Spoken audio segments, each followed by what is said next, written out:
اهلا بكم في اولى حلقات بودكاستكم المفضل، فروس بودكاست. طبعا احنا غبنا فتره وحوالي 9 شهور. احنا غايبين بقالنا من اخر فيديو نزل على القناه هنا كان من 7 شهور. طبعا احنا غبنا عشان نجهز للي احنا هنعمله ده. المهم، احنا هنا على شبكه او قناه هوت سبوت ميديا، ودي اول حلقه من فروس بودكاست.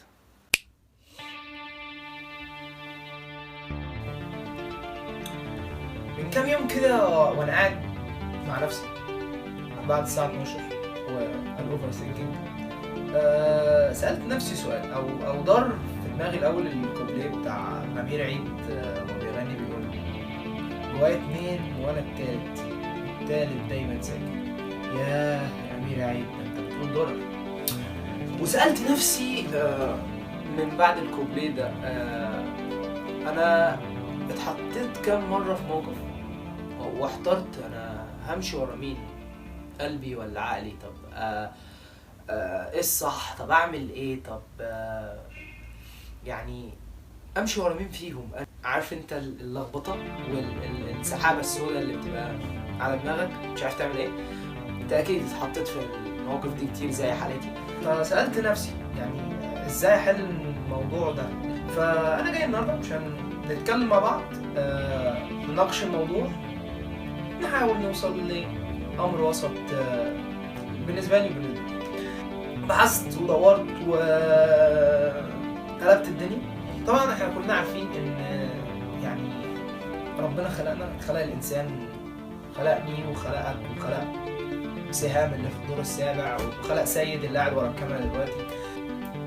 ميزنا بالعقل، يعني ربنا كرمنا وخلقنا في احسن تقويم، وخلقنا بالعقل، يعني ميزنا بالعقل ان احنا بنقدر نميز ونحدد ونفكر ونشوف ونعرف الصح من الغلط، نفرق كل حاجه، نقدر نميز بين الصح والغلط، بين الكذب والصدق، بين الخير والشر، بين كل حاجه. يعني مش يعني امثله كتير قوي مش هنقدر نذكرها، فانا فهمتك الفكره. بس برضو خلينا متفقين ان زي ما ربنا خلقنا بعقل هو برضو خلقنا بالقلب، ومش قصدي على القلب اللي بيضخ دم وساكت. احنا هنتطرق النهارده للقلب، المشاعر والاحاسيس المهم، انا عايز بس اقول لك حاجه، ان من غير قلبك او مشاعرك واحاسيسك، عقلك ده ملوش لازمه، لان انت اصلا اغلب الافكار او اغلب التصرفات اللي عقلك بيتصرفها او بيعملها فهو بيعملها بناء على مشاعر بتجيلك او احاسيس بتجيلك. طب افرض اتعكسوا مع بعض او احترت انا في موقف، انا مش عارف، قلبي بيقول حاجه وعقلي بيقول حاجه، انا اعمل ايه؟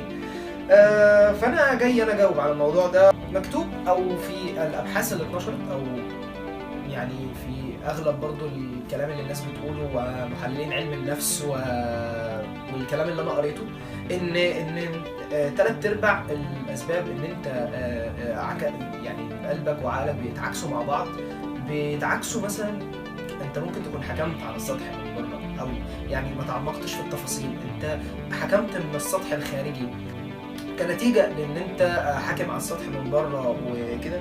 قلبك بيقول لك لا، عقلك ده مش فاهم حاجه يا معلم، عقلك مش مظبوط، انت عقلك غلط. ومن هنا بتبدا خناقه كبيره جدا جواك، من الخناقات اللي بتطلع بعد الساعه 12 بالليل دي قبل ما تنام يعني. تحس ان انت عندك روسيا وامريكا شغالين ضرب جوه، انت في حاجه غلط، انا مش عارف اخد قرار، انا مش عارف افكر، مش عارف اعمل اي حاجه. فامثله كتير على الخناقات، فمنهم من اشهر مثال في الدنيا، عارف انت لما واحده بنت تشوف واحد كده او تتعرف على واحد، او يعني في الشغل بقى، في الجامعه، في اي حاجه،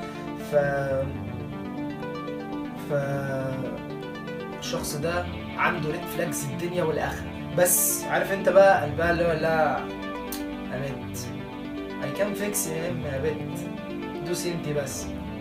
وعقلها يقول لها يا بنتي ده خازوق، يا بنتي ده خازوق بلمبه، ابعدي عنه. فهي زي العبيطه بقى، انتوا عارفين يعني، تروح والله يا ابو القلوب انت عندك حق، انا اي كان فيكس يعني بصلح. تخش في الريليشن شيب شهر 2 3 4 تلاقيها منزله ستوريز حزينه ومكتئبه، سابني خزوقني. طب قلبها يقول لها معلش، وعقلها لا انا يا بنتي ما قلتلك، وتفضل بقى في صراعات، وتقول لها خلاص انا نو مور فيلينجز، انا احكم عقلي بعد كده، انا واسمع عقلي ومش عارف ايه واحنا عارفين ايه اللي بيحصل بعدها يعني. برضه في كاتب اسمه توماس ميرتون كان بيقول ان اكتر حاجه احنا محتاجينها في عصرنا الحالي مع تطور التكنولوجيا ووجود السوشيال ميديا، ان احنا ننظف اي حاجه جوانا من كتل فكريه وعاطفيه مزعجه. لان طبعا احنا وجودنا على السوشيال ميديا بيخلينا نشوف حاجات بتخلينا نحس ان احنا لا احنا متاخرين، او انا شايف انا عندي 20 سنه بس في ولد عنده 16 سنه ناجح عنده بيزنس بتاعه، او مثلا مشهور مثلا، او الى اخره من الامثله. فلا انا متاخر، يعني انا ليه مش زيه؟ لازم تحط يبقى عندك الكونسبت بتاع ان ده رزق، ده ربنا رزقه دلوقتي، بس انت ما تعرفش هو رزقه ليه دلوقتي كده بس بالحاجه دي، وقدام ممكن يحصل له ايه. فلازم يبقى عندك كونسبت الرضا، وكونسبت ان انت لسه وقتك ما جاش، اشتغل على نفسك، اتطور اكتر، جرب مره واثنين وثلاثه وعشرة، انت لسه شاب، انت لسه يعني. ففي الاغلب مثلا انا حاليا اللي هيشوف الفيديوز دي من الناس اللي انا اعرفهم او قدام، هي ناس عندها من 15 ل 20 ممكن 24 25 كمان. فانت لسه شاب، انت لسه انت امامك مجرد حياه، يعني ربنا يدينا ويديكم طولة العمر. فانت اعمل بمقولة اعمل لدنياك كأنك لن تموت ابدا، واعمل لاخرتك كأنك ستموت غدا. عشان ما اطولش لان الحلقة طويلة او لسه، ما علينا يعني.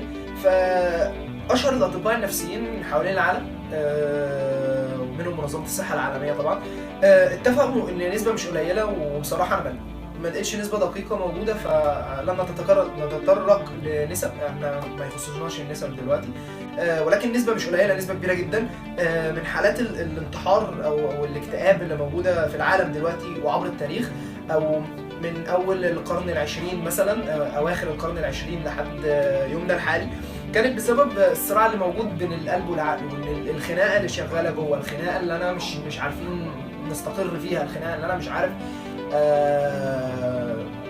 مش عارفين نهدى كده، مش عارفين نفكر. فبسبب الخناقه اللي موجوده بين عقلك وقلبك دي، هي الخناقه دي عند كله، فهي يعني نسبه مش قليله، نسبه كبيره جدا عندهم اكتئاب او انتحروا بسبب الموضوع ده. ولكن انا مش هسيبك تعمل كده في نفسك وتزعلنا عليك وتزعل المجتمع عليك، لان احنا مش ناقصين بصراحه، يعني اكلمك بكل صراحه وامانه، احنا مش ناقصين. فحاول ان انا اديك حل او نتكلم يمكن توصل لقرار. عايز اقول لك ان انت كانسان عايش على الارض هتقابل مواقف كتيره هتحتار بين قلبك وعقلك، انت مش عارف مين الصح فيهم. يعني بص للامور من الناحيه دي، شوف مين الصح عشان يعني تاخد قصدي القرار المتين او والخازوق، والله ما فرق. المهم يعني مثلا خد رأي الناس اللي انت بتثق فيهم، خد يعني خليهم يساعدوك، الناس اللي بتثق فيهم زي كده وخليهم يساعدوك، يعني والدك والدتك اخواتك، لو انت مثلا ليك اخوات اكبر منك او ليك اخوات اصغر منك وعندهم الوعي الكافي والقدر من المعلومات عن الحياة والخبرة ان هم يساعدوك او يوصلوك لقرار. وبرضو انت تكون بتاخد القرار، ما تمشيش وراهم، يعني مش هنمشي ورا الناس، انت تاخد القرار او هتاخد منهم افكار، رأيهم رأيك مش عارف ايه بتاع، وتبني قرارك بناء على الافكار اللي انت جمعتها. ممكن يكون القرار اللي انت هتاخده مثلا في نص صح ونص غلط، فتبتدي انت تغير النص الغلط عشان تبقى واصل لاوفر اول حاجه حلوه، يعني قرار كويس. نصيحه يعني من اخوك، اوعى تسيب نفسك لعقلك للتفكير بالذات، عشان ما توصلش مثلا لمرحله الاوفر ثينكينج بعد الساعه 12 والجو ده يعني. ولازم قبل كل ده وقبل ما تاخد راي الناس وقبل ما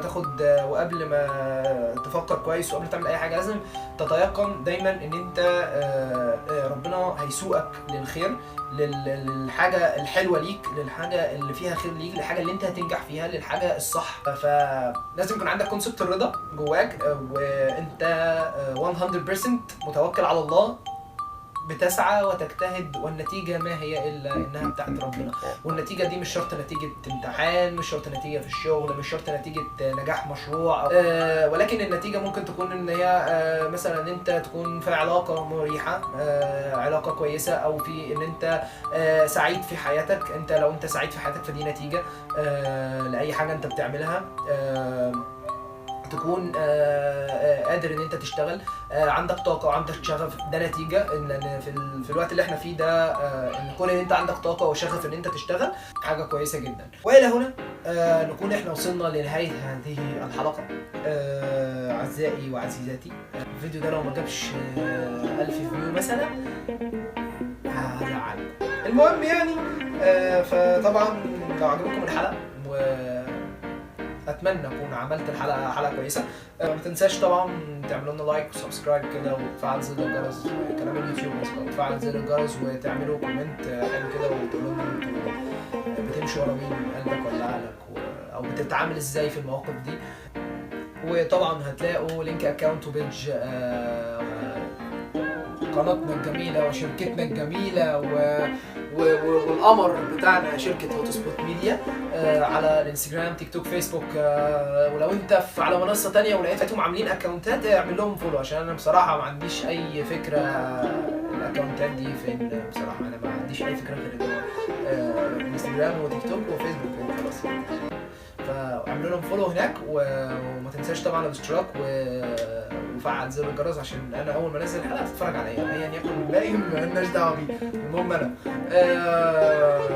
والكومنت طبعا تحكم قلبك ولا عقلك. ولو انت في موقف عندك صراع جوه قلبك وعقلك، فبتختار مين او بتمشي ورا مين او بتتعامل ازاي في الموقف. لم علينا عبيدك يا رب.